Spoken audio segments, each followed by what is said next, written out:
ہاں جی، السلام علیکم جی۔ تو کیا حال ہے سب دوستوں کا؟ امید کرتے ہیں سب بہتر ہوں گے۔ ہاں جی، تو حاضر ہیں جی ایک نئی ویڈیو کے ساتھ، ایک نئے ٹاپک کے ساتھ اور ایک نئی انفارمیشن لے کر۔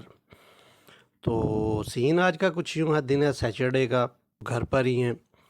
تو جیسے ہی یوٹیوب پہ ویڈیوز مطلب اپنا دیکھنے کے لیے، تو ایک بھائی کا کمنٹ آیا ہوا تھا کہ میں سائپرس میں اسٹڈی ویزے پہ تھا اور یہاں سے میں نے ورک پرمٹ کے لیے اپلائی کیا تھا چیک ریپبلک کے لیے۔ وہاں سے اس ایمبیسی سے میرے پاسپورٹ پہ ریفیوزل کی سٹیمپ لگی ہوئی ہے۔ تو کیا آیا میں اگر رومانیہ کا ویزا اپلائی کرتا ہوں تو میرا ویزا لگ جائے گا؟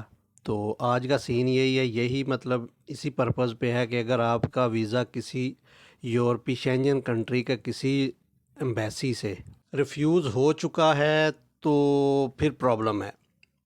تو آج کی ویڈیو میں ہم یہی بات کریں گے کہ اگر آپ کا ویزا کسی بھی شینجن کنٹری کے کسی بھی ایمبیسی سے ریفیوز ہو چکا ہے تو بھائی چانس 100 میں سے 20% یا مطلب 15-20% چانس ہے کہ آپ کا شاید ویزا لگ جائے، لیکن 80-85% چانس ہے کہ جب تک آپ کے پاسپورٹ پہ اوپر ریفیوزل کی سٹیمپ ہے آپ کا ویزا لگنے کے چانسز بہت کم ہیں۔ تو ہاں، اس میں ایک اور بھی طریقہ کار ہے۔ اگر آپ کسی بھی کنٹری کا مطلب کسی بھی کنٹری کا، پولینڈ کا، ایک بھائی تھے انہوں نے بتایا کہ میں نے پولینڈ کا بھی ویزا جو ہے وہ اپلائی کیا ہوا تھا، وہ پولینڈ کی ایمبیسی سے بھی ریفیوزل کی سٹیمپ میرے پاسپورٹ پہ ہے۔ تو بھائی جس پاسپورٹ پہ بھی شینجن کی کسی کنٹری کے کسی بھی ایمبیسی کی ریفیوزل سٹامپ لگ چکی ہے تو بھائی اس میں سب سے بہتر چیز جو ہے، کیونکہ جب تک وہ آپ کے پاسپورٹ پہ سٹامپ ہے تب تک آپ کا 100 میں سے 85% چانسز ہیں، 90% چانسز ہیں کہ آپ کا ویزا سٹامپ نہیں ہوگا، کیونکہ شینجن کا یہی، یورپی یونین کا شینجن کا یہی قانون ہے کہ جو ایک کنٹری جس کو ورک پرمٹ کے لیے ریفیوزل کی سٹامپ لگ جائے گی، اس پاسپورٹ پہ دوبارہ کسی کنٹری کا ویزا سٹامپ ورک پرمٹ کے لیے نہیں ہوگا۔ تو اس کے لیے ایک چیز یہ ہے اس کے لیے کہ آپ اپنا پاسپورٹ چینج کر لیں، اپنا پاسپورٹ رینیو کروا لیں، اور جس پاسپورٹ پہ آپ کی ریفیوزل کی سٹامپ ہے وہ پاسپورٹ آپ ایمبیسی میں نہ جمع کروائیں۔ ایک طریقہ یہ ہے۔ دوسرا، آپ انتظار کر لیں اپنے پاسپورٹ کے ایکسٹینڈ ہونے کا۔ جب آپ کا پاسپورٹ ایکسٹینڈ ہو جائے گا تو دوبارہ آپ اپنا ویزا سبمٹ کروا سکتے ہیں۔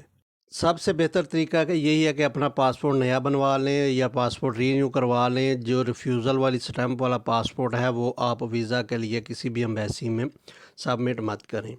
تو ہو سکتا ہے جس بھائی کو یہ مائنڈ سیٹ ہو، ریفیوزل کی مہر لگ چکی ہو، تو اس ویڈیو کے وثوق سے ہو سکتا ہے ان کو تھوڑی انفارمیشن ملی ہو۔